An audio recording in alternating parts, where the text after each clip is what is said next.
Bueno, pues ya estamos. Una semana más en el Bigote de Abadía y hoy con un invitado que hará muy especial la charla que tenemos por delante. Contamos con uno de esos referentes de los centrales de antes, de los duros, de los que defendían con cuerpo y alma sin importar el rival o el escenario. Así que nada, lo que os decimos siempre, sentaos, estad atentos y abrid bien los oídos porque lo que viene por delante merece la pena. Y este partido va a empezar y lo vamos a ganar. Saca la lata de la nevera. Cuando mi equipo marca un gol, como rue la afición, con el fútbol las penas vuelan, yeah, yeah. Pablo Alfaro, bienvenido al Bigote de Abadía. Hola, muy buenas noches a todos. Buenas noches, ¿qué tal vamos? Pues muy bien. Aquí ya nerviosillo, a ver por dónde te vais tirando.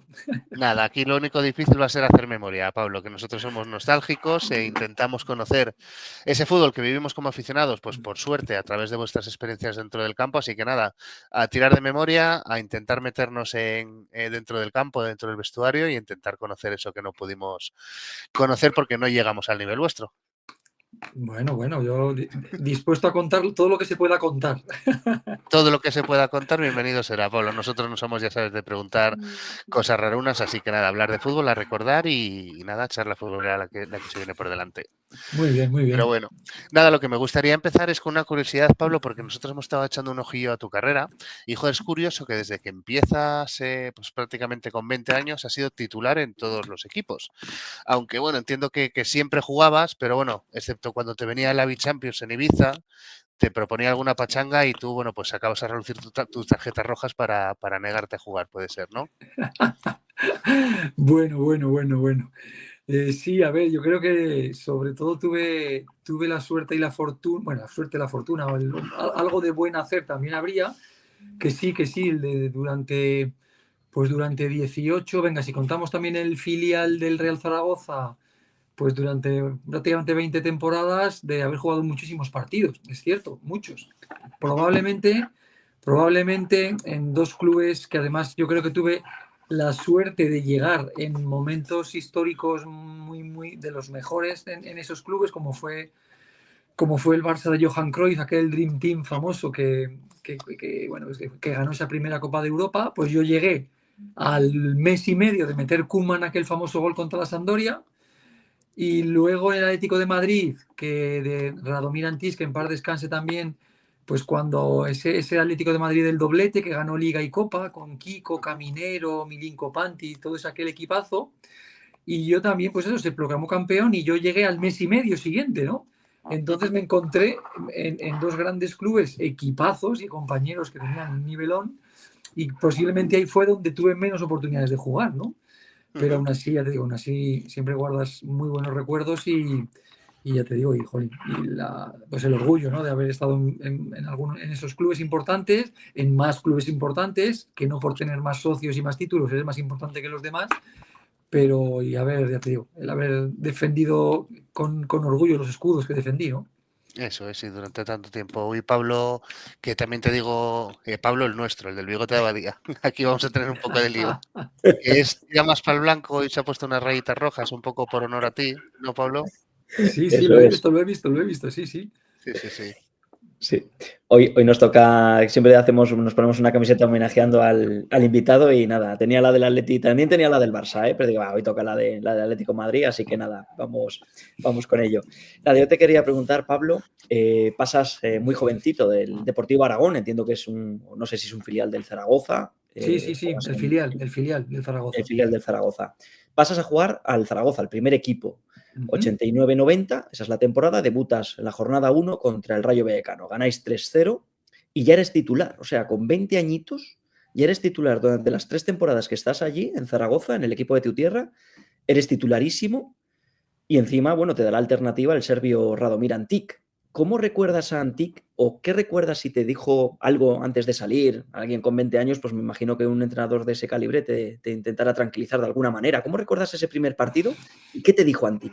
Sí, la verdad que Radomir ha sido una de las personas pues de las que más ha influido en mi carrera deportiva, de las que más. Yo creo que el primer entrenador de élite que confió en un chico de la cantera, en un chico de Zaragoza, que quería ser futbolista, que era el sueño que tenía de niño. Pero claro, ¿cuántos niños no tenemos ese sueño, ¿no? Y se consiguen.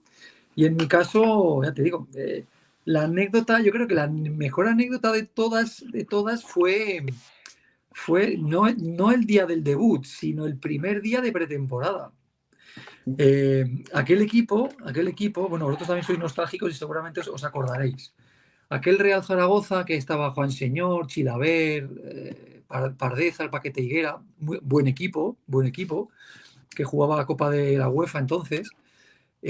Aquel equipo tenía un lateral izquierdo que se llamaba Chema Lumbreras. Sí. Un jugador que estuvo en la Real Sociedad, en Osasuna, también un clásico, ¿no?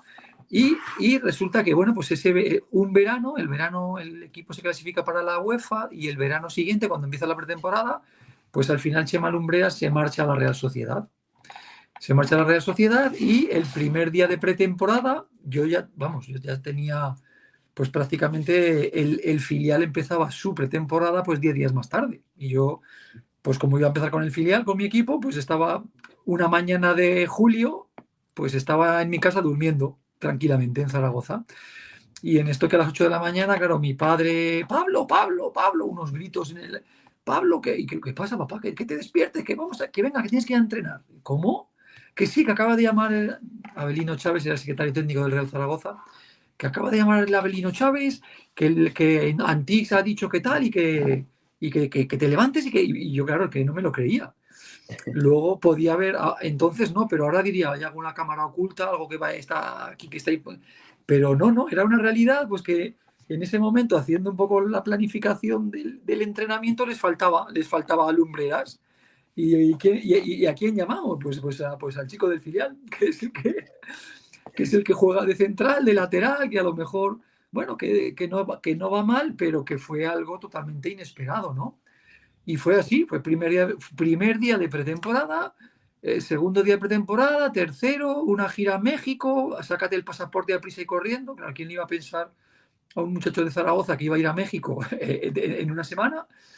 Y pim, y como decís, y fue debutar el primer partido de liga y jugar, yo creo que prácticamente jugué todos, o un menos uno o dos ese año. Entonces pasé de un año, pues de ver en la grada al Real Zaragoza como jugador del filial y como aficionado, pues a ser profesional. Así fue.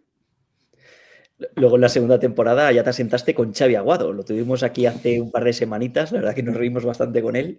Hay una foto que subimos a Instagram en la que sales tanto tú como Xavi Aguado con la equipación del Zaragoza. Debía ser año 91, 92, que tuvimos miedo de subirlo a las redes sociales porque, claro, entre los dos suman 36 tarjetas rojas. Digo, y a ver si nos cierran la página.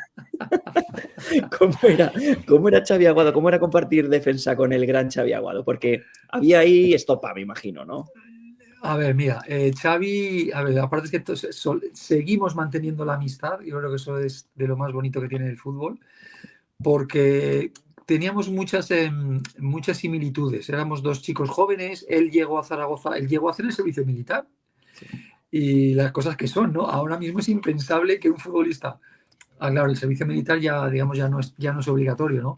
Pero que un futbolista, lo que llegaba de jugar en segunda división, de repente va a hacer el servicio militar a Zaragoza y lo ficha el Zaragoza de primera división. O sea, una situación un tanto anómala, ¿no? Pero se dio así, coincidimos juntos, nos llevábamos muy bien. Bueno, también cada uno teníamos un poco nuestras inquietudes, pues más allá del fútbol intelectuales. Él también estudiaba en la universidad, yo también hacía la carrera de medicina. Y ya te digo, congeniamos muy bien fuera del campo. Y luego en el campo, ¿qué ocurre? Pues que éramos dos centrales para la época, rápidos, éramos rápidos los dos. Él era diestro, yo era zurdo. Yo creo que entonces congeniábamos, hacíamos una muy buena dupla deportivamente hablando, ¿no? Y sobre todo, claro, al final un club como el Zaragoza, con dos centrales, uno de 21 años y el otro de 22 titulares, pues uno ya ahora, entonces no lo sabía, pero ahora ya lo sabe, ¿no? Eran casi un cheque al portador, ¿no? para que algún grande se fijara en nosotros, claro. Luego del Zaragoza haces 3 grandísimas temporadas y fichas por el Fútbol Club Barcelona. Acababan de proclamarse campeón de la Copa Europa, de la primera Copa Europa en el año 92, y llegas a un vestuario donde están Guardiola, Salinas, Stoichkov, Vaquero, Laudrup, Koeman, Ferrer. Todos impresionantes, estrellas mundiales. ¿Cómo era ese salto de entrenar en el Zaragoza a entrenar en el Dream Team de Johan Cruyff? ¿Cómo iba el balón en los rondos? Si es que iba más rápido. ¿Cómo era jugar de defensa en un equipo como el Barça? ¿Qué cambió? Muy grande, muy grande. El cambio fue muy grande. Al final pasas, digamos, de haber crecido en tu ciudad, en el club, y de haber conseguido ser profesional, digamos, pues en eso, en el estadio donde tú ibas con tus abuelos y tus padres a ver al Real Zaragoza, pues pasas a firmar por un transatlántico como el Barça, ¿no? Como bien decís, además, recién proclamado, estamos hablando del verano de las Olimpiadas de Barcelona, verano 92, y recién proclamados campeón de la Copa de Europa. Entonces no se llamaba Champions, era la Copa de Europa que la jugaba el campeón, ¿sabes? Sí. Entonces, pues sí, entonces, bueno, pues sobre todo a nivel humano, y aunque no os lo creáis, fue fantástico porque todas esas estrellas que en el césped lo eran, luego eran gente muy normal, y casi ellos te decían, Pablo, si te está pasando a ti lo que nos pasó a nosotros hace 3 o 4 años, ¿no? Pues Vaquero, Begiristain, Goicoechea, Juan Carlos, Nadal, dices, nosotros éramos como tú, jugábamos en el equipo de nuestra ciudad y nos ficha el Barça, ¿no? Era así, pero sí que sobre todo a nivel deportivo y profesional, pues yo había entrenamientos que de muerto de correr y cansado te sentabas en el vestuario y decías, ¿qué deporte he estado jugando yo hasta ahora? No tiene nada que ver con esto. O sea, 23 años aprendiendo cosas que aquí no sirven de nada. Porque sí, era totalmente distinto. Era, como bien decir, además Johan Cruyff era, pues eso. Él no inventó, porque él no lo inventó, él se trajo esa forma de entender el fútbol de Rinus Michels, de aquella naranja mecánica de Holanda, y la implementó y tuvo la valentía y la inteligencia, porque era alguien con una capacidad intelectual tremenda, de implantarlo en un gran club como el Barcelona, ¿no? Y de crear esa escuela que todavía hoy sigue, ¿no? Y que nos ha dado al fútbol español, yo creo que tantas alegrías. Era otro universo diferente, no tenía nada que ver. Sí, no tiene nada que ver. Y bueno, pues cosas del fútbol de antes, que yo creo que ahora es muy difícil, pues el central del Fútbol Club Barcelona viaja, en este caso tiramos un poquito para casa y viaja a Santander a un recién ascendido como era el Racing, y allí vives, bueno, pues 3 temporadas yo creo maravillosas, si me permites decirlo de mis palabras, no de las tuyas, pero bueno, 3 temporadas muy buenas, y en el que me gustaría traerte sobre todo 2 momentos que viviste en la misma temporada y que yo creo que el racinguismo recuerda con mucho entusiasmo, que fueron esas goleadas 5-0 al Fútbol Club Barcelona, 3-1 al Real Madrid. ¿Qué se siente el estar en un equipo tan chiquitito, una ciudad tan pegada al club, de repente pues pegar ese golpe sobre la mesa, ¿no?, contra 2 gigantes como fueron el Barça y el Madrid? Joder, ya te digo, me estás hasta emocionando, ¿no? Como tú has dicho, como diría el del chiste, ¿no? Yo te lo puedo decir en cinco palabras, ¿no? Maravillosas, ¿no? Fue una de las mejores decisiones que yo he tomado en mi vida, en mi carrera deportiva, ir a Santander, ir a Cantabria. Te digo el por qué. Mira, porque en el momento en el que es verdad que en el Barça tuve la oportunidad de quedarme y de hecho el míster Johan Cruyff fue muy sincero conmigo y me dijo, Pablo, dice, yo estoy encantado con tu actitud, con tu compromiso, con tu forma de entrenar. Es difícil que juegues mucho porque tú siempre ves aquí la competencia que hay y te abro la puerta, ¿no? Entonces, pues tienes la tesitura de decir, bueno, pues oye, sigo aguantando aquí en el Barça, que no se está mal, o el León tiene ganas de seguir rugiendo, ¿no? Y el Racing de Jabo Irureta, pues bueno, pues se acuerda de mí, me llama. Era en aquel momento, verano del 93, era el único club de primera división en el que yo no había jugado nunca en Santander. Yo no había visitado nunca Santander. Nunca. Porque, bueno, pues el club venía de una época en segunda división, ni en juveniles, o sea, jamás. Y ya te digo, coger el coche de Barcelona a Santander, todavía no estaba la autovía de Bilbao a Santander, y meterme por esa carretera pasando Castro, pasando Laredo, pasando Ampuero, lloviendo a mares. Yo decía, ¿dónde me he metido? Por favor, ¿dónde voy a llegar yo? Llegué a Santander, el Paseo Pereda inundado. me encuentro en el hotel con Radchenko, Popov y el bueno de Zigmantovic, que eran 3 fichajes que hizo el Racing aquel año, que os acordaréis, seguro que os acordáis de ellos. Sí. Y claro, y en el Hotel Santemar, yo allí, recién llegado, aquello estaba lleno de agua, no paraba de llover, los rusos comiendo gambas. Yo decía, no sé. Claro, los rusos desayunaban gambas por la mañana. Entonces, claro, eso de decir, pero Pablo, por Dios, no sé si volverme por donde he venido o tirar para adelante, ¿no? Y tiré para adelante, ya te digo, y fueron 3 años fantásticos, como tú dices, y todavía, que estamos, sobre todo si tenemos algún racinguista que nos esté escuchando, que alguno habrá,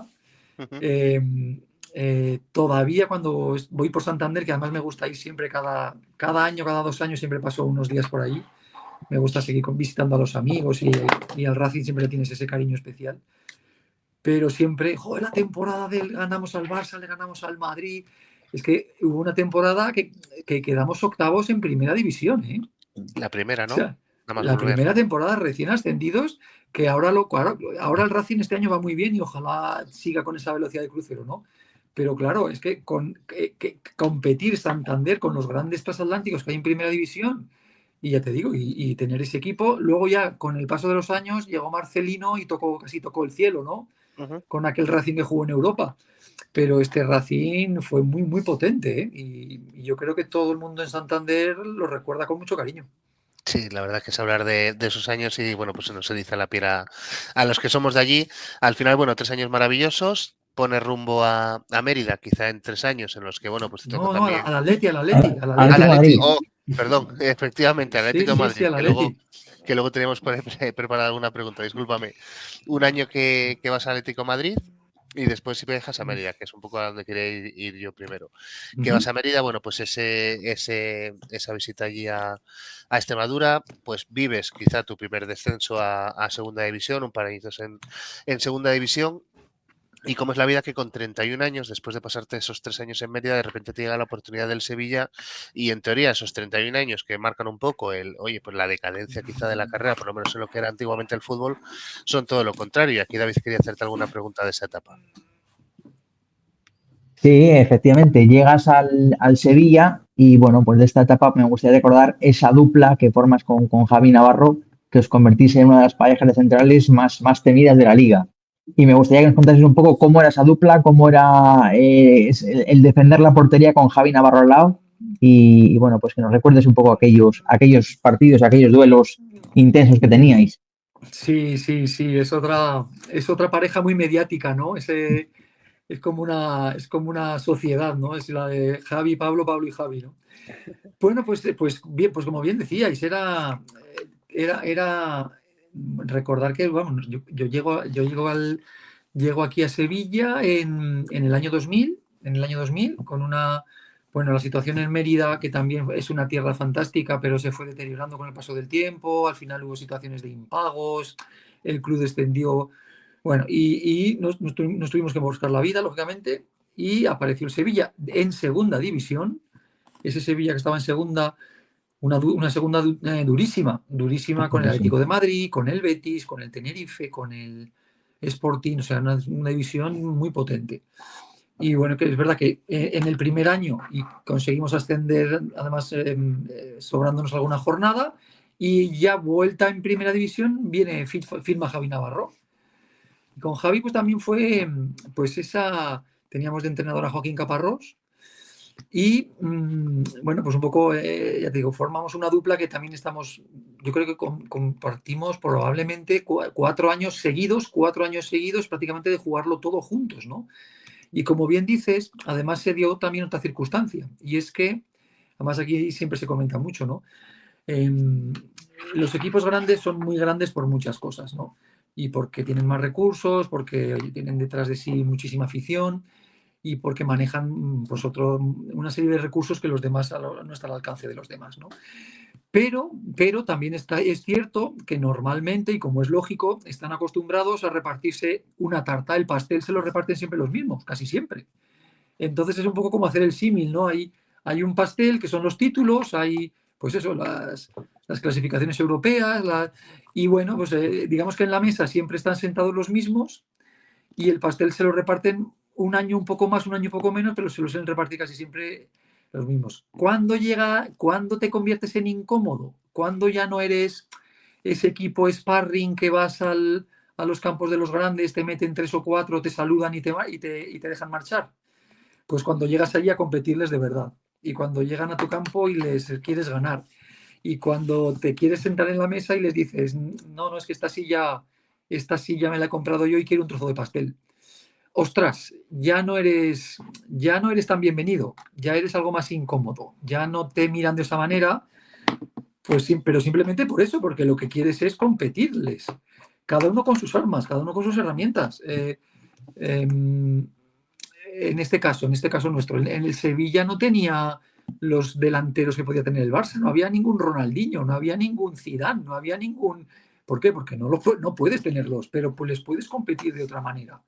Y puedes tener pues esas características como equipo que incomoden mucho a este tipo de rivales y que les puedas ganar. Entonces, pues claro, igual que hablábamos de ese año fantástico de Santander, pues aquí también en Sevilla, yo recuerdo haberle ganado al Madrid 4-0. Y claro, y eso escuece.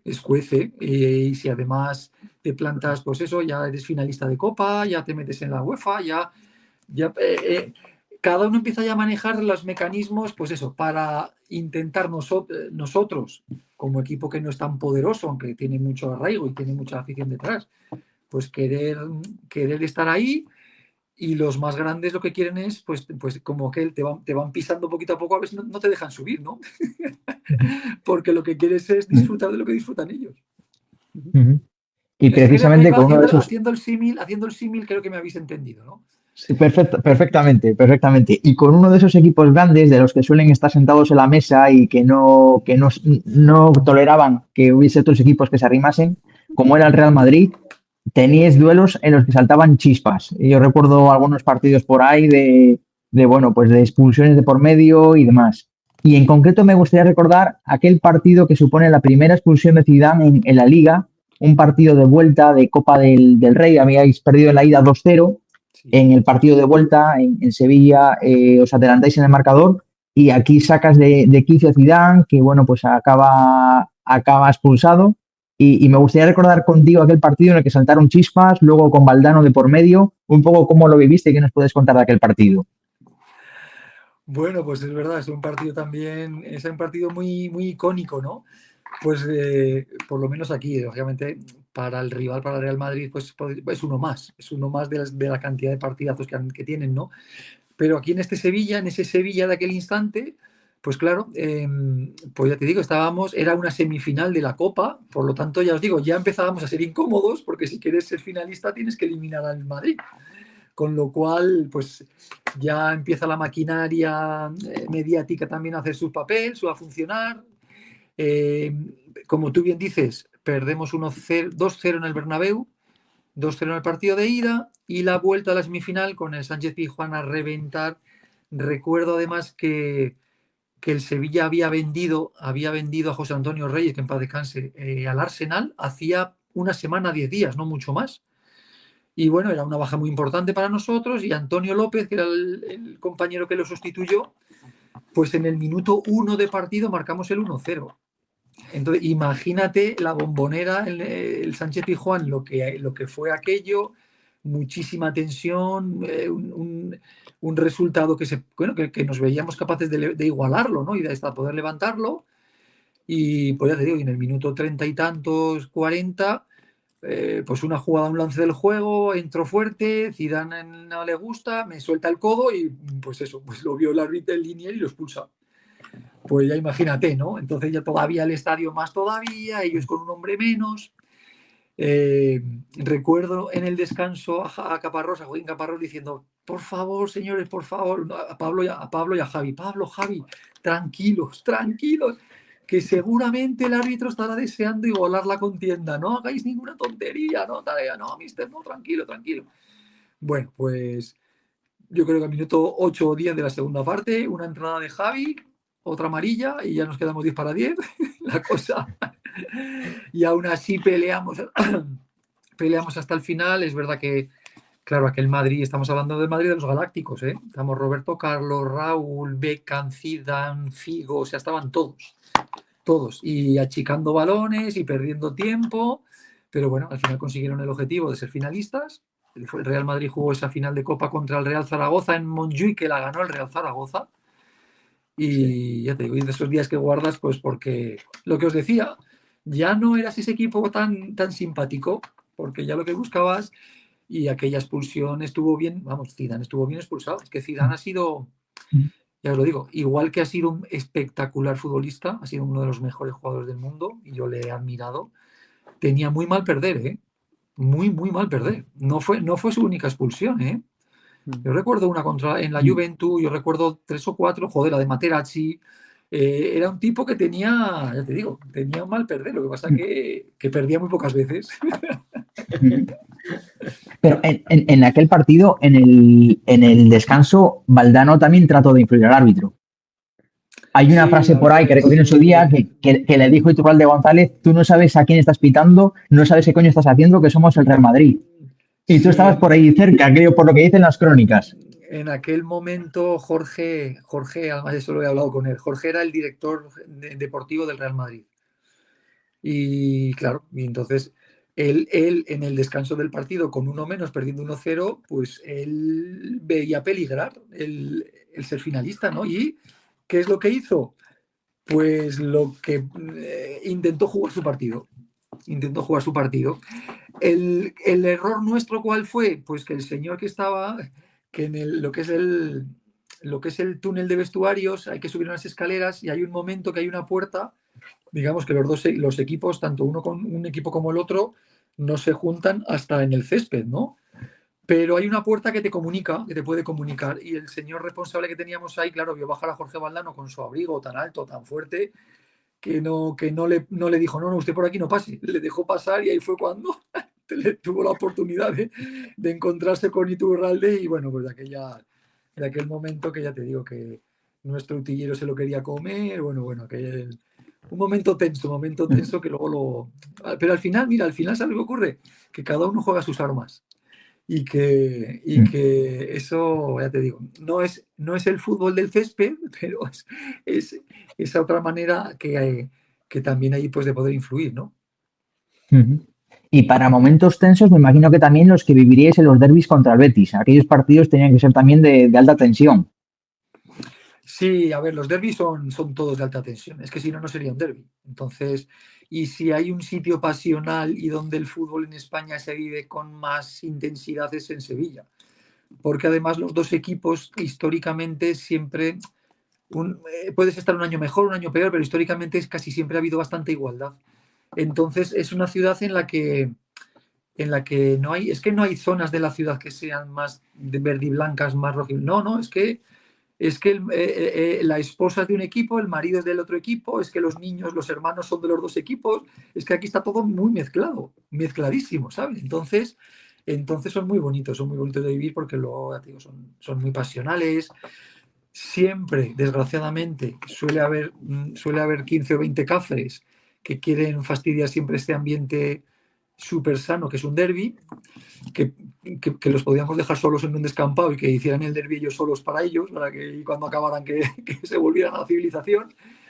Pero no, merece la pena vivirlos, conocerlos, y ya te digo, y esa tensión, pues que tiene que ser así, que tiene que durar, pues, los 90 minutos que dura un partido, ¿no? Y cuando el Sevilla, que estaba creciendo, que ya estaba cimentando los grandes títulos que iba a ganar después, cuando estaba a punto de jugar su primera final europea, esa Copa de la UEFA, resulta que te vienes a Santander a hacer el último servicio al Racing, y después, bueno, yo creo que llegas a Santander en enero, lo juegas prácticamente todo.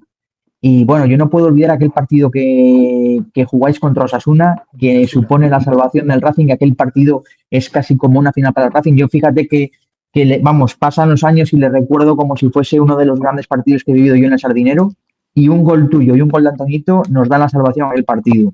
¿Qué supuso eso? ¿Qué sensaciones, qué sentimientos recuerdas de aquel día? Sí, ese día lloramos mucho, ¿eh?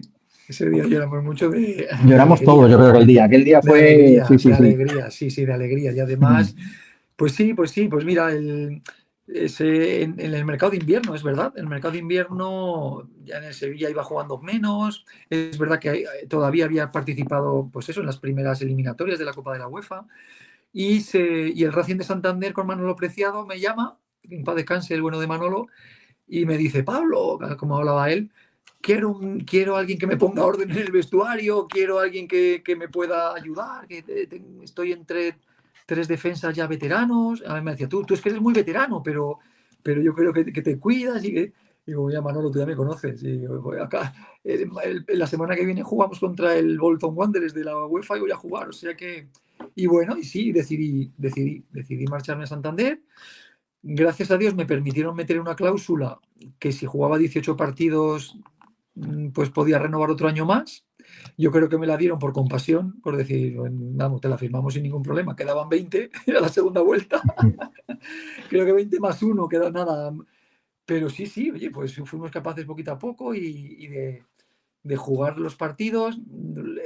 En aquel momento en el que Manolo se echa a un lado y deja, porque él, según su criterio, pues había perdido la energía en ese momento y nos vuelve a coger Nando Yosu, el eterno, que siempre conseguía los objetivos, y nos salvamos en aquel día, es verdad, perdiendo 0-1, aquel Osasuna que creo que jugó Copa de la UEFA, que tenían un muy buen equipo, y perdiendo 0-1, penalti a favor nuestro, lo tira Felipe Melo, y mira que Felipe Melo ha sido, Sí, ¿verdad?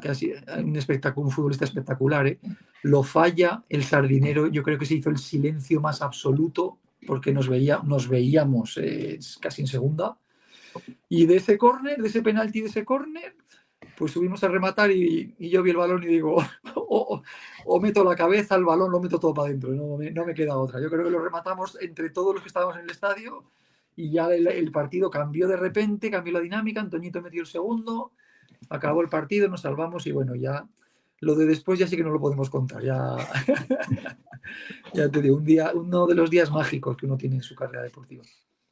Me imagino que cuando fuisteis donde Nando Yosu, en este caso, a pedirle permiso a Antoñito y tú para que os dejase ir a Eindhoven a apoyar al Sevilla en aquella final, vamos, no os pondría ningún problema porque sería otra pedazo de experiencia la vuestra celebrar el título con los que habían sido vuestros compañeros hasta hacía nada la primera Copa de la UEFA del Sevilla.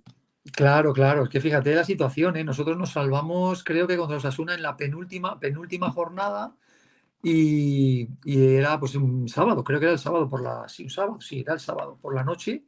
Y claro, imagínate la fiesta, la cena de después, Van Santander loca perdida.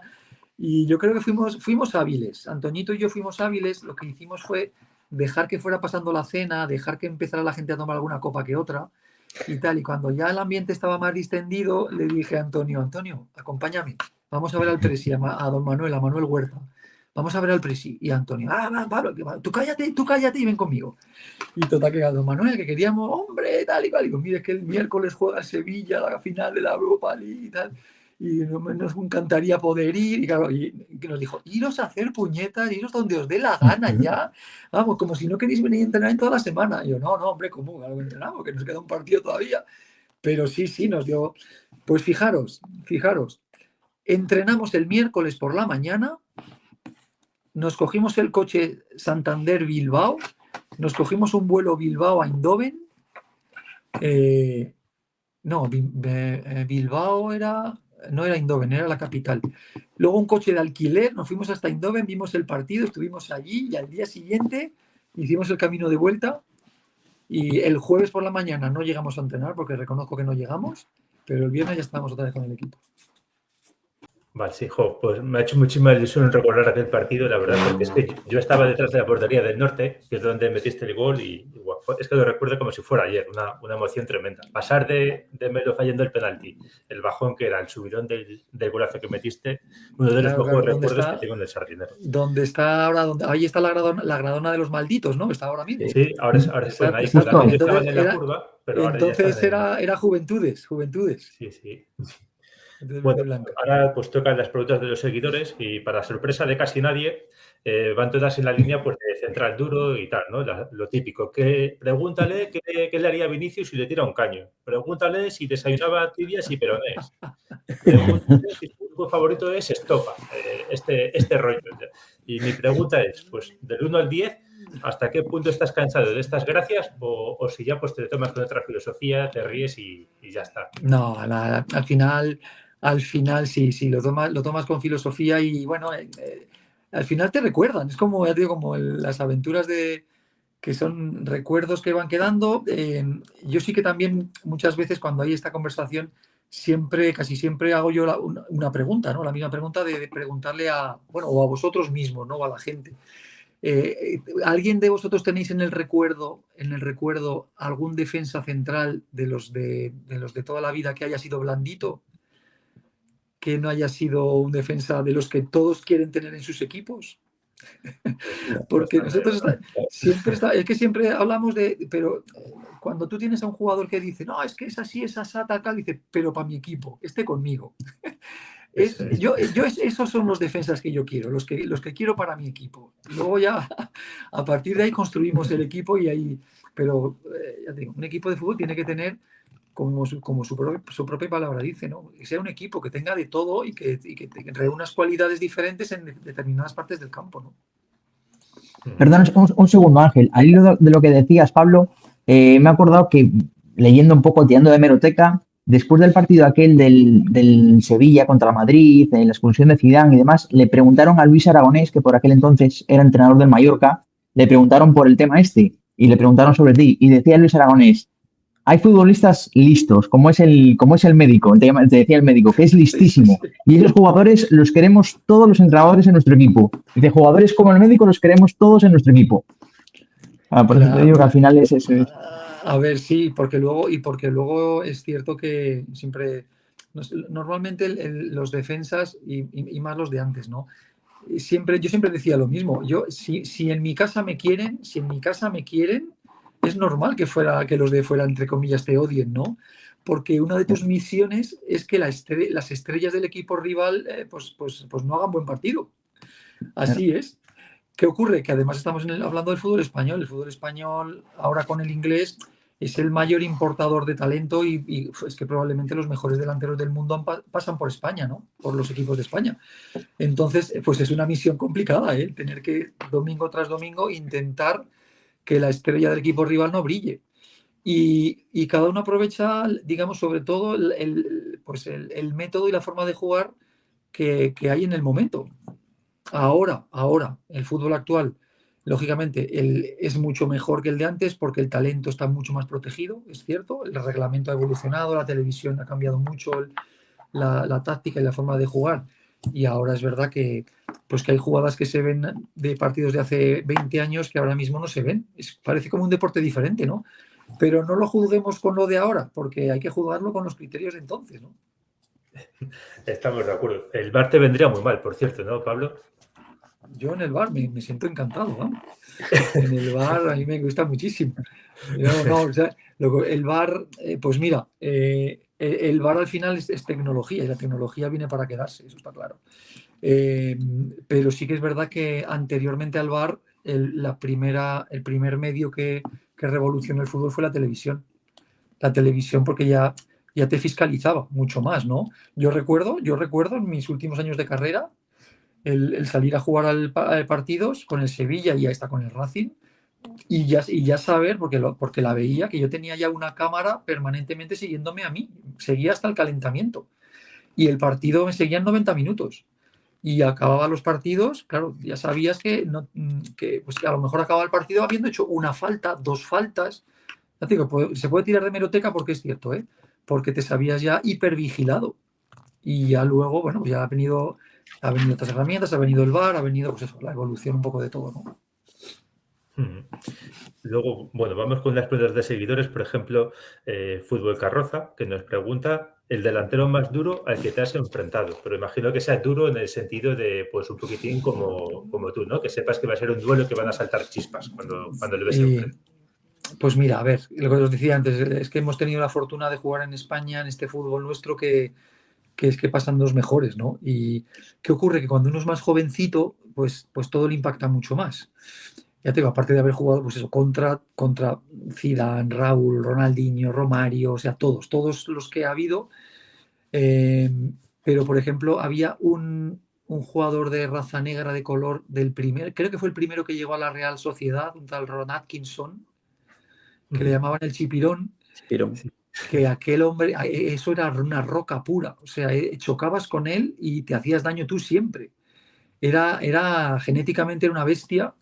Y luego otro que yo tuve la fortuna, ya en sus años ya de madurez absoluta, recordáis que hubo un futbolista, un delantero mexicano que fue 5 años seguidos pichichi de la liga, que era Hugo Sánchez. Sí. Hugo Sánchez, el primer día que me tocó marcarlo en la Romareda con el Real Zaragoza, pues yo tenía 19 años. Y era el más avispado, aparte de que tenía una boquita bastante maja, pero era el delantero, remataba con la derecha, con la izquierda, de cabeza, de chilena, tenía todos los recursos, te despistabas un segundo y ya te había cogido 3 metros en el desmarque. Era impresionante. Hombre, para ser pichichi 5 años seguidos tienes que ser muy bueno, ¿no? La siguiente pregunta, otro preguntador habitual, que es Tito Paz de Cádiz, nos pregunta que cómo conseguías compaginar los estudios de medicina con la trayectoria futbolística. Bueno, pues sí, buena pregunta. Pues mira, sobre todo teniendo muy claro, mis padres, como buenos aragoneses que son y tozudos, siempre ese mantra del Pablico estudia, no deje de estudiar, pues lo tenía grabado a fuego, ¿no? Y entonces yo siempre digo que tenía como una balanza en mi casa, la balanza en la que los estudios eran, digamos, mi profesión y el fútbol era mi devoción y mi pasión, ¿no? Y uno va creciendo, se va haciendo mayor, va pasando al filial y llega un momento en el que la balanza pues va cambiando, ¿no? Y ya tienes un contrato profesional encima de la mesa, ya sabes que tienes una responsabilidad diferente, que te tienes que vivir también, pues que tu sueño de ser futbolista pues se está cumpliendo, pero que no por eso tienes que dejar los estudios. Daos cuenta que al final, pues yo tuve la fortuna que conseguí jugar hasta los 38, pero los 34, 35, lo normal es que ya lo tengas que dejar. Y te queda toda la vida por delante. Vosotros a los 34 años seguramente veis la vida con mucho futuro por delante, ¿no? Y a nosotros ya nos jubilan. Entonces queda mucho para, bueno, pues para poder desarrollarte y para poder... Y luego, en la faceta actual, por ejemplo, mía de entrenador, a mí también me gusta mucho que mis jugadores tengan, más allá del fútbol, que sí que te da de comer, que tengan otras inquietudes. Vale. Y ya pues la última que te quiero decir, Pablo, es, bueno, vamos a suponernos que tienes enfrente Vinicius, Mbappé y Haaland, o bueno, de tu época Ronaldo, Ronaldinho y Henry. Y me gustaría que me digas una línea de 5 defensas, bueno, uno de ellos eres tú, con lateral derecho, lateral izquierdo, 2 centrales y venga, y un medio centro defensivo, para parar a un tridente ofensivo espectacular. ¿A qué compañeros cogerías? Ostras. Buena pregunta. Claro, además los queréis de los de corte y rasga, ¿no? No, hombre. Mira, había guardaréis un lateral derecho que también era de los difíciles de pasar, que era Tomás, el del Atlético de Madrid. Sí. Tomás, que fue internacional. Centrales, pues hombre, Fernando Hierro. ¿Pero fue un compañero tuyo, Hierro? Pero tú me dices que sean compañeros míos. Sí, de equipo. Tuyos. Vale. Sí, que hayas coincidido con ellos. Sí. Venga, vale, perfecto. Venga, a ver, te pongo, mira, de lateral izquierdo, además uno de la Tierruca, Luis Fernández. Bien, perfecto. Lateral que estuvo en el Betis, ¿recordáis, ¿no? Sí. Exacto, de Cayón. Luisito. De centrales, pues hombre, podría poner a los que ya me habéis nombrado, a Xavi Aguado de central, a Javi Navarro por la derecha y a Pablo por la izquierda, nosotros 3. Y lateral derecho, así, venga, lo voy a poner, que además ahora también está muy de moda y es muy probable que dentro de nada pues se retire y le hagan el homenaje, a Jesús Navas. A Jesús, que está siendo, es pasado, es presente y es el futbolista español de toda la historia con más títulos con la selección nacional. O sea que se dice pronto, ¿eh? Sí. Es eterno. Exacto. No es mal quinteto, ¿eh? No es mal quinteto, para nada. Para nada, Pablo. Pues nada, si te parece, nada, pasamos muy rápido a unos juegos que te van a gustar mucho, ¿vale? El primero te lo va a contar el otro Pablo. Hoy va a ser el otro Pablo. Pablo, el colchonero hoy. Pues nada, este es el juego de los nombres propios. Consiste en el que yo te digo una serie de nombres, es compañeros, entrenadores, etcétera, y tú me los tienes que intentar definir, si puedes, con una sola palabra. ¿Vale? Venga. Vamos a por ello. El primero, Michael Laudrup. Un violinista. Risto Stoichkov.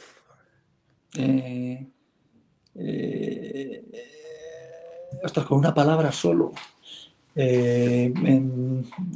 Racial. Jesús Merino. Tándem. Dmitry Radchenko. Un verso suelto, un verso libre. El Cholo Simeone. La pasión. Sergio Ramos. Un superdotado. Nando Yosu. Eterno. Milinko Pantic. Hostia, el Escuadra y Cartabón. Y por último, Caparrós. Caparrós, animal competitivo. Muy bien, vamos a repasar un poco los nombres de los que hemos tratado. Vamos a empezar por Michael Laudrup. Cuando llegas a ese vestuario blaugrana, hay gente de muchísima calidad. ¿Podría ser Laudrup el tío que más te impresionaba técnicamente en esos entrenamientos o quién podía ser? Sí, Michael era...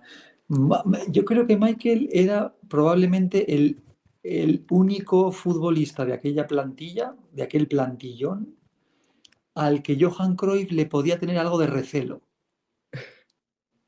Fijaos lo que os digo, ¿eh? Sí. Algo de recelo porque yo creo que él... A ver, Johan se ponía a jugar los rondos y era el mejor de todos. El mejor. Porque claro, pero es que Michael estaba a su nivel o más, ¿eh? Y entonces ahí siempre había ese rocecito de ese Johan que todavía se veía futbolista y él, pero ya digo, un tipo además encantador y muy tranquilo y ya digo, es que era como verle tocar el violín, ¿no? Luego, Risto Stoichkov era un tipo pues, muy ambicioso, competitivo, temperamental. ¿Cómo era Stoichkov como compañero en ese vestuario? Sí. Pero luego, fíjate, luego era muy inteligente, ¿eh? Luego era un tipo, él, yo creo que una de sus virtudes, en cuanto salía al campo al terreno de juego, él captaba siempre la debilidad del rival. Y se acercaba siempre al defensa que él consideraba más débil. Pues para sacar ventaja, ¿no? Sin embargo, cuando pinchaba en hueso se acercaba poco a la zona, porque bueno, cada uno tiene sus características, ¿no? Pero sí, él aportaba en ese equipo de toque, de posesión y de tener el balón, él aportaba las rupturas, él aportaba pues esos desmarques que hacían porque al final casi todos los últimos balones de las jugadas acabas en sus botas. Luego Jesús Merino.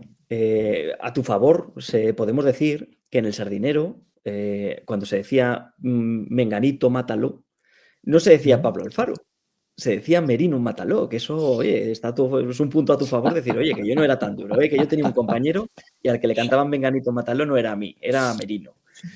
¿Quién te compenetrabas, me imagino que muy bien con él? Sí. ¿Cómo era jugar con Merino? Sí, porque luego también en aquel Racing jugábamos casi siempre con una defensa de 3 centrales y con Zigmantovic. Con Zigmantovic de libre. Él era libre, nosotros nos pegábamos por delante y luego él recogía lo que quedaba, ¿no? Pero sí, bueno, pues, ¿sabes qué pasa? Que Jesús Merino, él llegó, él estuvo, él ascendió ya con el Racing de segunda a primera. Entonces el Sardinero ya lo conocía de antes, ¿no?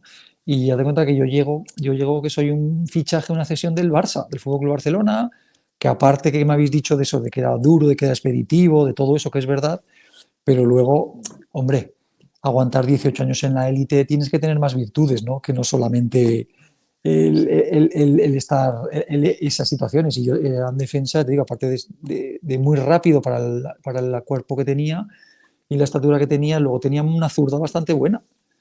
Y entonces, bueno, pues digamos, aprovechábamos también esas situaciones en el juego, ¿no? Éramos muy diferentes, pero nos compaginábamos muy bien.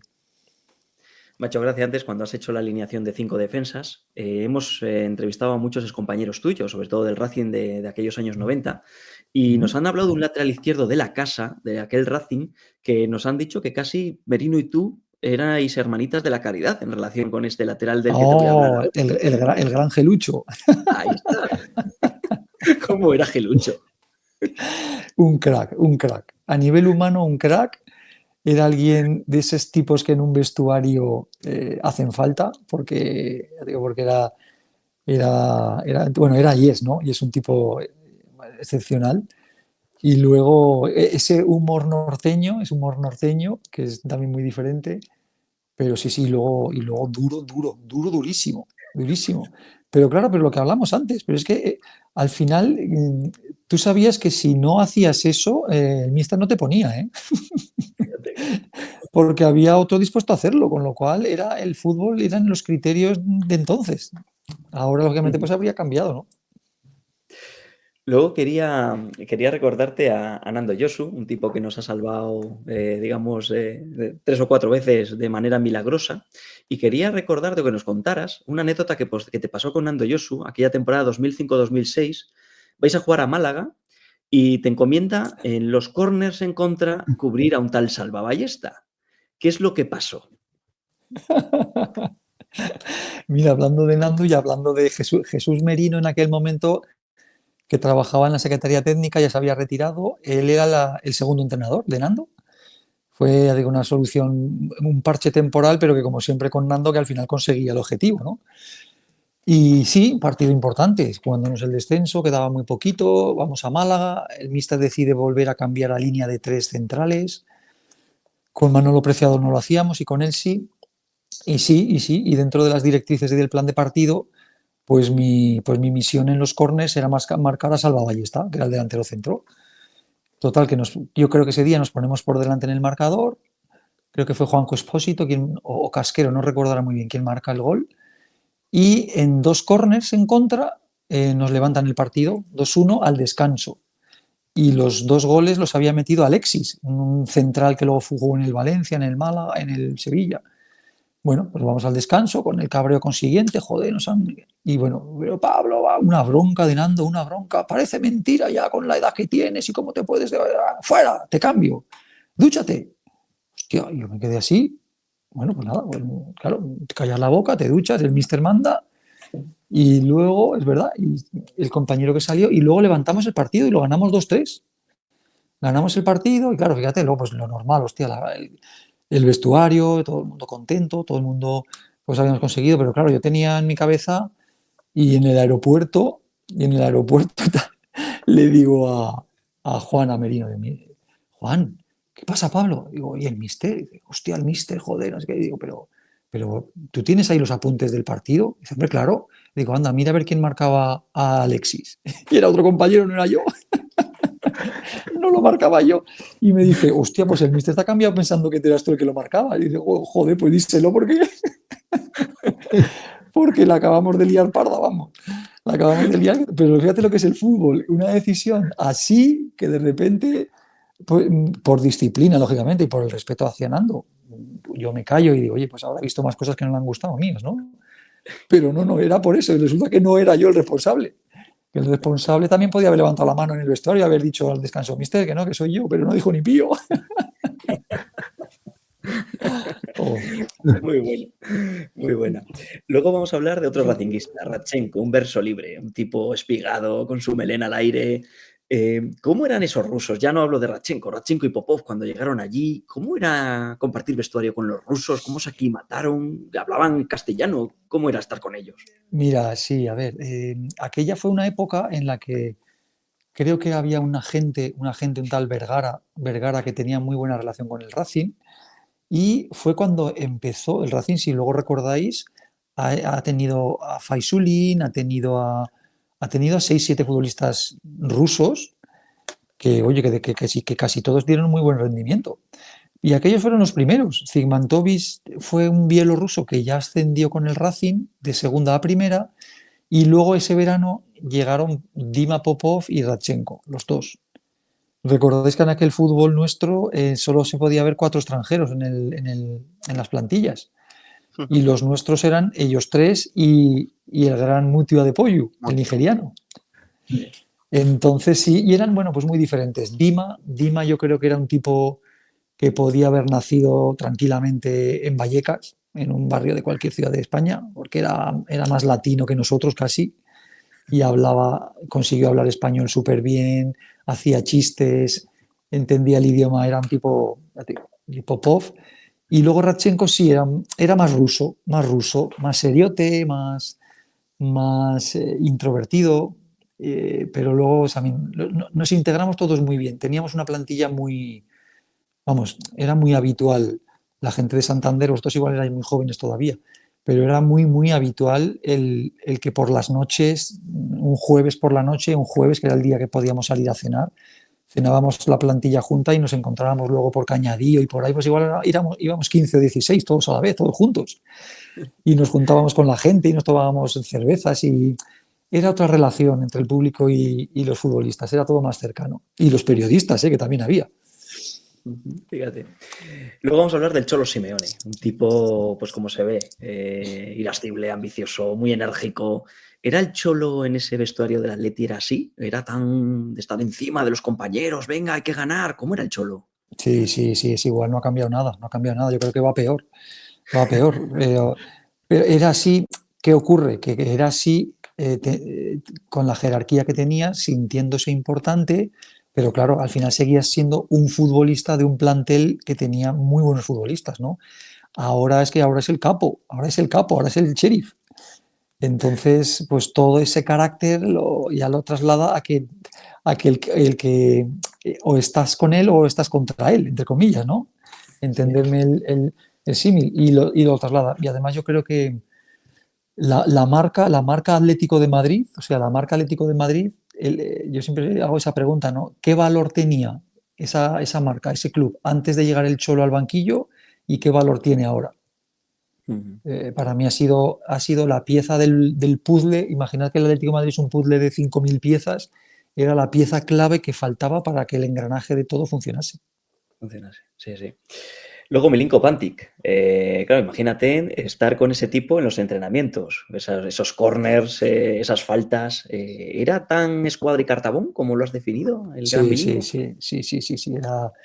Era un tipo muy callado también, más introvertido, pero cada vez que cogía el balón es que era una gozada ensayar los corners con él y las faltas. Porque además te decía, tú entra ahí que va a ir el balón, y iba siempre. O sea, es que el problema ya era tuyo si no ibas al lugar, ¿no? Pero sí, era alguien, pues eso, elegidos por la varita, porque por quien sea, porque que tienen unas capacidades que los demás no tenemos, ¿no? Y Milinko, esa pierna derecha era oro molido. Luego Sergio Ramos. Coincidiste con un Sergio Ramos muy jovencito, venía de la cantera del Sevilla. ¿Cómo, digamos, viviste la llegada de Sergio Ramos al primer equipo? ¿Se veía que iba a ser alguien que luego, pues bueno, llegó a ser lo que fue? ¿Se veía ya que Sergio Ramos prometía tanto? Sí, a ver, nadie puede asegurar que hubiese sido, claro, cuando estás empezando, pues que sí que veíamos que tenía unas condiciones brutales y que iba a vivir de esto, vamos, con total seguridad. Pero luego es verdad que se ha convertido, bueno, en la leyenda que es, ¿no?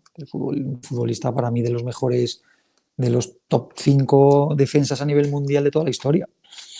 Y sí, era un tipo, ya te digo, como anécdota, que seguro que estas cosas os gustan, pues de los primeros días que él sube, antes era bastante frecuente el que durante los jueves había un partido amistoso, el primer equipo, o contra el filial, contra el juvenil.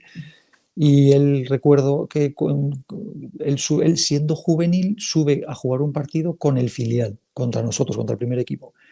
Y bueno, y le toca marcar a Darío Silva y aquello fue, bueno, se pudieron dar la mundial. No se arrugaba ninguno de los dos, era total, que cuando acaba el partido y nos vamos a, pues eso, haces el corrillo, te pones a estirar, los estiramientos finales y demás. Y me acuerdo de decirle al bueno de Joaquín Caparrós, joder, mister, ostras, yo era el capitán entonces, mister, no, el niño, como viene, ¿no? El niño me cago en 10, no sé qué. Y me acuerdo que me dijo, ten cuidado. Esas dos palabras me quedaron grabadas, como diciendo, ostras, ostras, que como diciendo, ten cuidado que este te va a quitar del medio a ti. Y mira,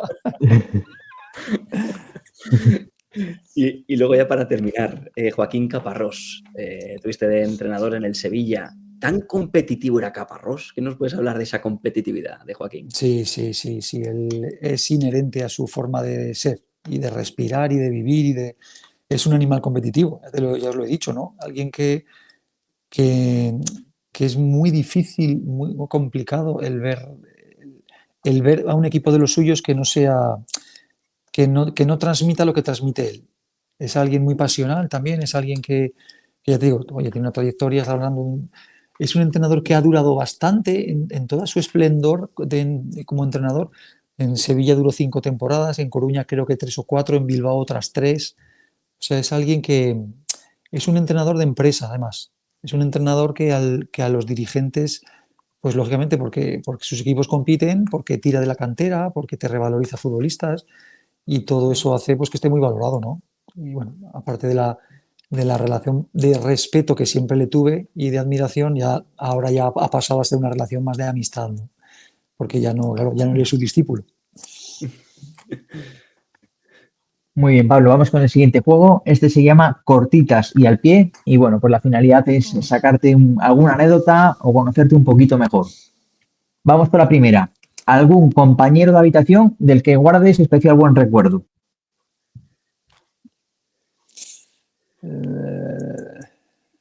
Venga, Xavi Aguado y Ramón de Quintana.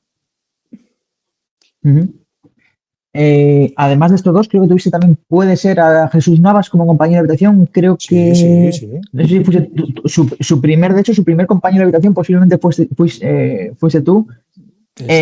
¿Cómo eran esas primeras noches con Jesús Navas? Porque sabemos que es un futbolista que al principio, en sus inicios, le costaba pues no sé si era por una cuestión de estrés, de ansiedad, ¿cómo gestionabas tú como compañero de habitación aquellas primeras noches? Sí, es ver, cierto, es cierto. Pues a ver, pues imagínate, era el chico del filial con el aspecto tan frágil que él tenía, pues con el capitán del equipo. O sea, mezclados, la mezcla lógicamente era buscada por el entrenador, ¿no? Pues para que se fuese un poco imbuyendo en lo que era el profesionalismo y en lo que era lo que tenía que ir aprendiendo poco a poco Jesús. Pero además, claro, con esas situaciones de crisis de ansiedad que cada vez que el equipo se concentraba más de 3-4 días, pues él no lo podía soportar. No lo podía soportar y se tenía que ir, se tenía que marchar, desaparecía de la habitación, era de noche, teníamos que ir a buscarlo, no sabíamos nadie dónde estaba. Y sí, fueron momentos, ya te digo, que uno guarda, ahora ya lo guarda con cariño, ¿no? Pero en momentos difíciles, ¿eh? Porque no, vamos, ninguno habíamos vivido ni a nivel personal ni con compañeros, ¿no? Esta situación. Te escuché una anécdota muy buena precisamente con Jesús Navas, que en una concentración se ausentó unos días, vosotros estabais entrenando a tope, os restringían la comida a tope y tal, y volvió Jesús Navas y decías, oye, mister, ¿qué pasa? Que come lo que quiere, no, hasta estos días se va, vuelve, ¿y qué es lo que pasó? ¿Qué es lo que os dijo? Pues esto que en la vida te dan bofetadas sin manos, ¿no? Pues es así, claro. El niño, 18 años, 19 años, se iba a la concentración, volvía, comía lo que le daba la gana. Y recuerdo, pues eso, esas pretemporadas largas de 3 sesiones diarias, de tener que bajar peso, de estar, oye, pues eran duras. Y claro, y el chaval venía, o sea, claro, los veteranos ya decían, pero ¿esto qué es? ¿Esto qué cachondeo es, no? Y hubo un momento en el que, ese momento en el que el equipo, pues eso, había entrenado, él se quedaba a entrenar más porque le hacía, bueno, el cuerpo técnico había estado muchos días que no había estado con nosotros y estaba dando vueltas al campo, al terreno de juego. Y fuimos los capitanes a hablar con el míster, Javi Navarro, creo, Martí, David. Y ya, oye, míster, pues nada, que queríamos hablar, ¿qué queréis? Pues, joder, pues que ya ve el vestuario, está un poco revuelto la situación con el niño, porque los privilegios que él tiene y tal. Y se nos queda mirando a los 4 y nos dice, ¿veis ese chaval que está corriendo ahí? ¿Lo veis? Dice, pues mira, cuando llevéis ese ritmo vosotros, venís y me habláis. Mientras tanto, ya sabéis lo que tenéis que hacer. Y nos fuimos todos con las orejas agachadas diciendo, joder, claro, es que no le hacía falta entrenar. Es que ya te digo, es que él venía y el primer día ya iba el primero y sin problema ninguno. Recuperaba antes que los demás, hacía lo que tuviera que hacer. Ese era Jesús, sí, sí. Fíjate el chaval aquel lo que llegó a ser después. Vamos con la siguiente. Hablábamos antes de tu fama, entre comillas, de futbolista duro, y me gustaría saber, en los años como profesional, si notaste que algún jugador tu presencia le intimidase, que se cortase a la hora de meter la pierna o que eludiese un poco el choque contigo. ¿En algún partido notaste alguna situación así? Sí, en más de uno, Sí. Además, ya digo que hubo unos años cuando se dio que el Sevilla empezaba a ser pues, incómodo para los grandes, en el que ya nos reíamos mucho porque tanto Javi como yo siempre en las ruedas de prensa prepartido al delantero de turno rival, llámese Kovacevic, llámese cualquiera de cualquier equipo, Urzaiz, llámese Snyder, siempre estaba la pregunta, bueno, y el domingo contra Javi, contra Pablo y tal, ¿qué te parece? Era siempre la pregunta. Los sábados cogíamos el periódico y nos moríamos de la risa, ¿sabes? Porque decíamos, bueno, a ver qué contesta el que nos toca el domingo y a ver cómo se porta, ¿no? Entonces, ya te digo, había un componente mediático que sí, que era, al final tenías pues una fama, ¿no? De que, ya te digo, que también es cierto, y eso siempre lo tengo que decir, que cuanto más palos te podían dar fuera de Sevilla, más cariño y más respeto teníamos con los nuestros. Y ya te digo, y seguimos, vamos, la gente por la calle se sigue acordando de aquella pareja y de bueno, pues de aquel Sevilla, ¿no? Ahora que dices el presidente, me acuerdo de un titular de Ronaldo Nazario que decía: yo espero que Alfaro no venga con el bisturí el domingo. O sea, que sí que es cierto que preguntaban a los cracks de los otros equipos por vosotros y decía, espero que Alfaro no venga con el bisturí el domingo, decía. Vamos con la siguiente. ¿Has tenido como... No, perdón, dime. No, que te iba a decir, y fíjate quién lo decía, ¿eh? Fíjate quién lo decía. Por eso, sí, que era Ronaldo, pero ya él ya sabía perfectamente lo que le esperaba el domingo. Has tenido como presidentes algunos de los más icónicos del fútbol español. Has tenido a Gil, Del Nido, Núñez, creo que Joan Gaspar también andaba por ahí. ¿Nos puedes contar alguna anécdota con alguno de ellos? Mira, hubo hace muy pocos años, hubo una serie de televisión que no sé si en el que, digamos, una serie de Movistar creo que fue, en el que se hablaba de presidentes icónicos, de aquellos Jesús Gil, de aquellos Núñez, de aquella gente. Y a mí me llamaron y claro, no tuve otras narices que tener que participar, sobre todo porque es que es verdad, es que yo de los presidentes que he tenido, que de todos guardas algún recuerdo de todo tipo, yo he tenido 5 presidentes, 5 que han estado en la cárcel. Ostras, eso periodísticamente mola mucho eso, ¿eh? Eso es muy potente, claro. Dime, Pablo, tú tienes que hablar, tú no te pones ¿cuándo vamos? ¿Dónde estás? Pero sí, por diversos motivos y diferencias, José Luis Núñez en el Barcelona, Jesús Gil en el Atlético de Madrid, José María del Nido, Pepe Fouto del Mérida, que no llegó a pisar la cárcel, pero estuvo en un hospital de Córdoba con 2 policías nacionales en la puerta, no sé cómo se llama, arresto domiciliario, ¿no? Pero arrestado, sin poder salir de allí. ¿Y quién era? Me saldrá. Pernía en el Racing. Pernía creo que no llegó a pisar la cárcel, pero... Bueno, se quedó en la puerta. Se quedó por eso. Sí. O sea que fijaros, claro, dirigentes de años pasados, ¿no? Ahora me gustaría que nos contases tu experiencia como capitán del Sevilla, porque creo que en aquellas votaciones que se hacía para elegir los capitanes, la mayoría era abrumadora. ¿Qué era el ser capitán de un club como el Sevilla? Pues mira, yo siempre digo lo mismo y lo mantengo. Y además en mis equipos me gusta que se haga así.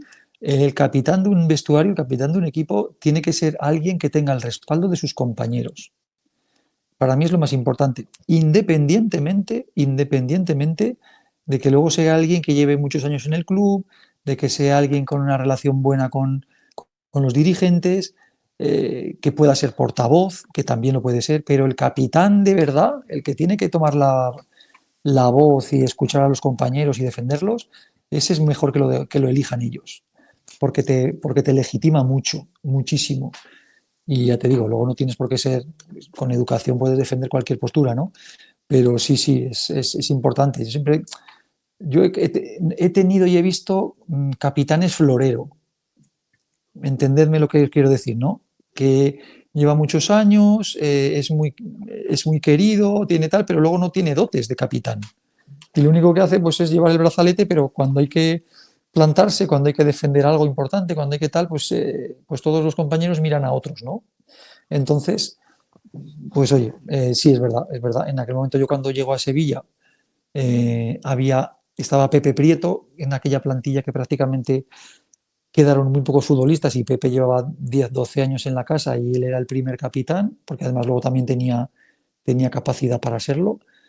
Pero luego los compañeros pues me eligieron a mí, sí, sí. Y luego los 4 o 5 años que estuve, pues los hicimos todos democráticamente, por votación, en papelito, cada uno que escriba en secreto quién los 3 se consideran oportunos. Y sí, sí, siempre tengo ese buen recuerdo, ¿no? De que, joder, pues de 22 compañeros, 23, pues tienes 21 votos, pues dices, joder, yo no me he votado con que...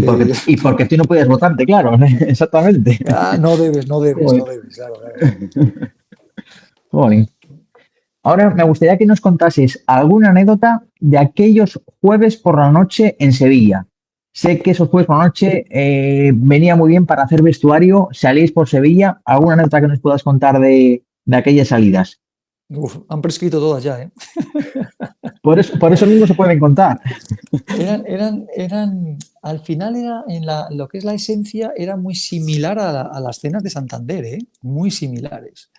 Al final es un grupo de deportistas jóvenes que saben que su profesión, que vives de tu cuerpo, porque es la realidad, y que tienes que estar muy bien entrenado y te tienes que cuidar mucho, pero que cada 15 días, cada oportunidad, tienes la oportunidad pues de siempre guardando las horas de reposo hasta el partido, pues de poder cenar juntos, de poder compartir, de que casi siempre el cuerpo técnico cenaba también cenábamos todos juntos. Y luego, pues bueno, pues la posibilidad, pues eso, de poder tener un escape, ¿no? Un escape de siempre con conciencia, pero sí, poder, ya te digo, al final. Y de alguna manera, siempre os digo, todo lo que sean los excesos y pasarse de la raya, eso nunca es bueno, ¿vale? Pero de alguna manera era también una forma de conectar con tu gente, de conectar, de verte con ellos, de poder compartir una cerveza, de poder compartir una charla, yo eso sí, yo creo que si fuera futbolista ahora lo echaría de menos. Lo echaría de menos porque eso yo lo viví entonces. Y era muy sano, era todo muy sano. Y jolín, yo siempre ya digo, guardo muy buen respeto. Nunca nos vieron un sábado, nunca nos vieron un viernes, pero un jueves, cuando tienes 27 años, 26, 28 y juegas el domingo por la tarde, vosotros no me diréis que un tío bien entrenado no le da tiempo a recuperar. Vamos, te recuperas perfectísimamente, ¿no? Sí, sí. Y ya te digo, era pues eso, recuerdos de juventud también bonitos y de compartir. Y vamos con la última, que es una clásica de esta sección. ¿Cuál es la mayor bronca que recuerdas? Puede ser en un terreno de juego, en un vestuario, entre dos compañeros, o puede ser tu protagonista, entrenador hacia los jugadores. Una bronca gorda que pase el tiempo y no olvides.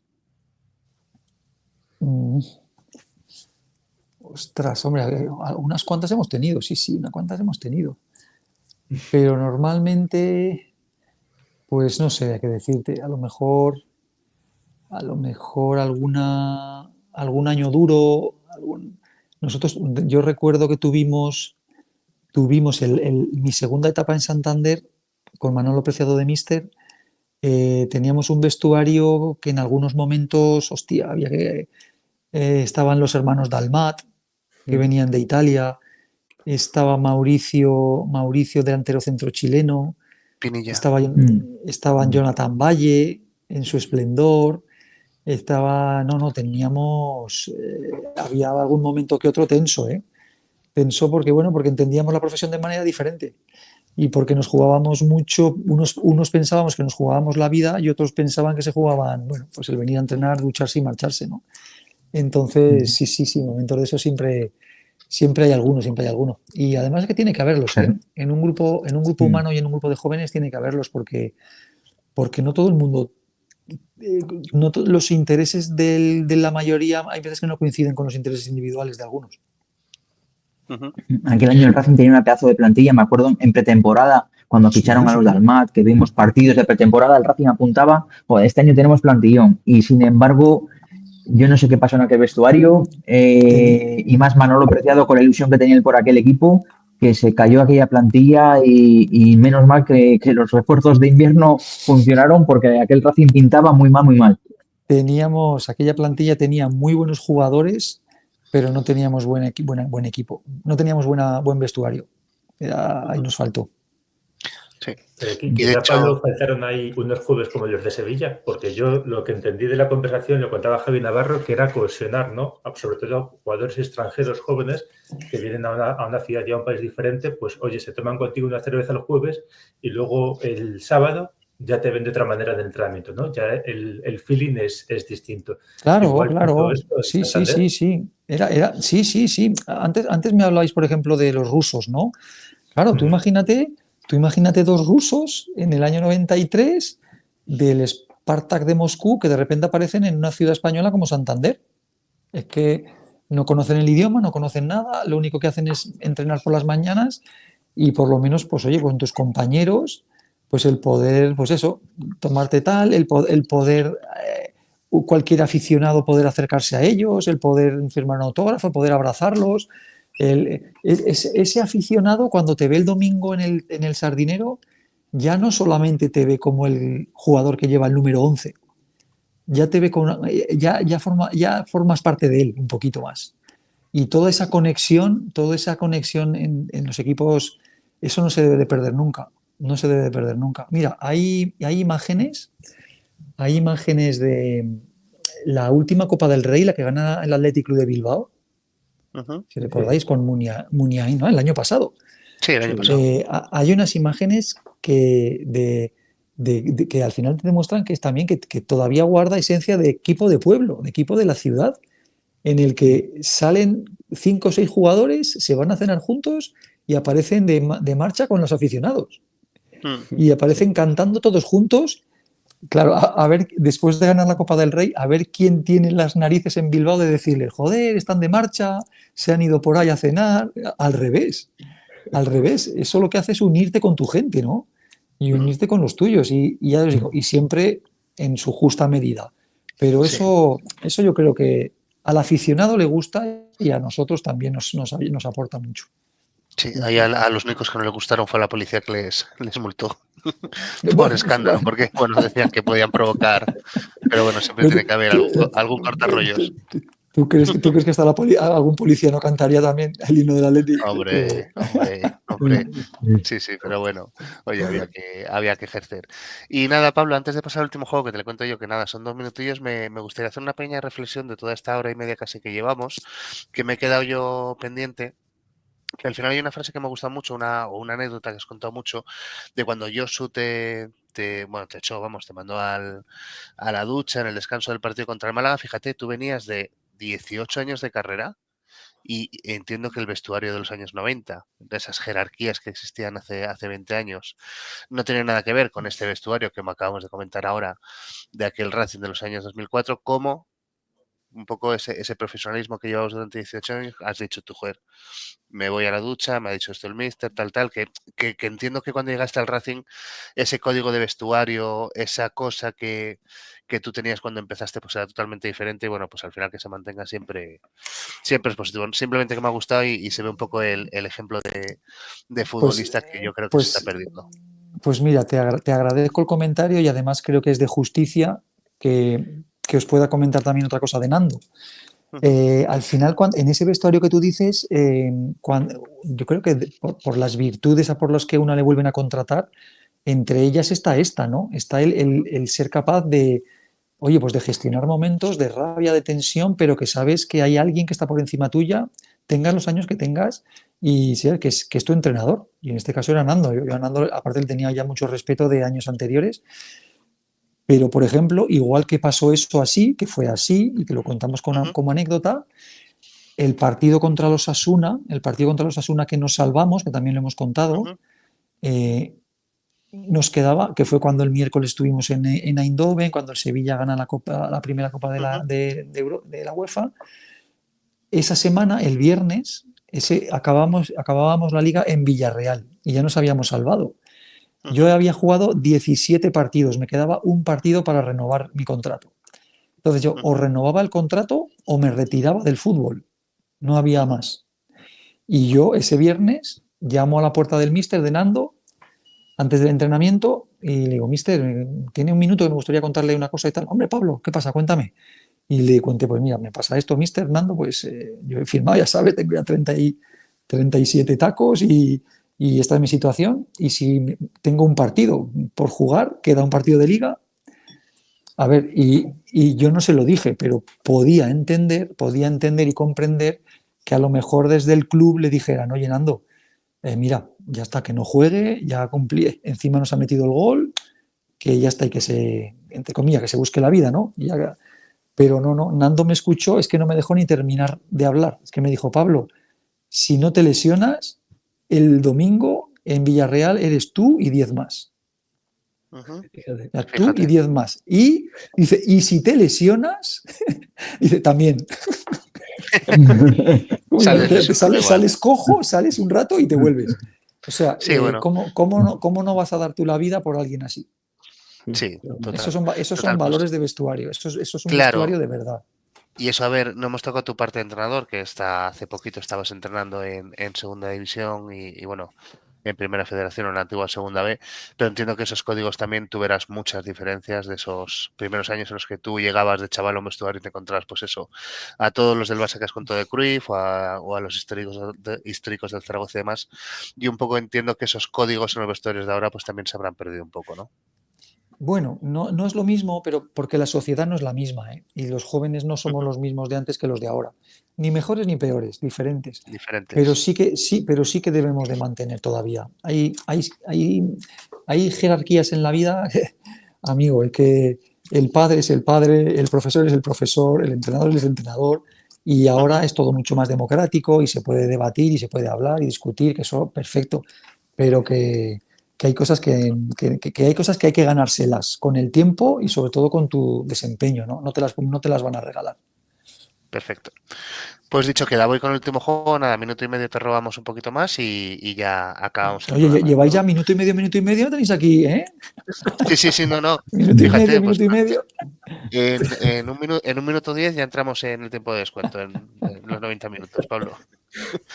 Nada, estamos ya apurando, vamos ganando. Apurando demasiado, pero bueno, te lo lanzo y listo. Es una frase a la que le falta al final me lo tienes que poner tú, Pablo, ¿vale? Venga. Al Pablo Alfaro de hace 35 años le diría que se calmase un poco más. Vale. Lo peor de ser futbolista es nada. Es el sueño, yo creo que del 95% de los niños en este país. Nada. Perfecto. El consejo que le daría a los jóvenes futbolistas es que persigan su sueño. Que persigan su sueño, pero de verdad, que lo persigan y que sean capaces de renunciar a cosas, porque luego esas renuncias no son tal, son premios que te da la vida. Perfecto. Mi experiencia en el Bigote de Abadía ha sido... Joder, fantástica. Sí. La verdad que estamos... Sí, ha sido muy... No, yo he estado muy a gusto, muy distendido, muy bien.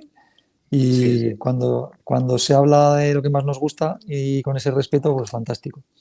Sí, nosotros también ha sido, la verdad que nosotros yo te había escuchado ya en alguna entrevista y sabía lo bien que hablabas, lo bien que te expresas, lo bien que cuentas las cosas y bueno, pues para nosotros era un placer contar contigo que al final, como lo cuentas también, pues la verdad que es muy entretenido y nada, un auténtico placer, Pablo.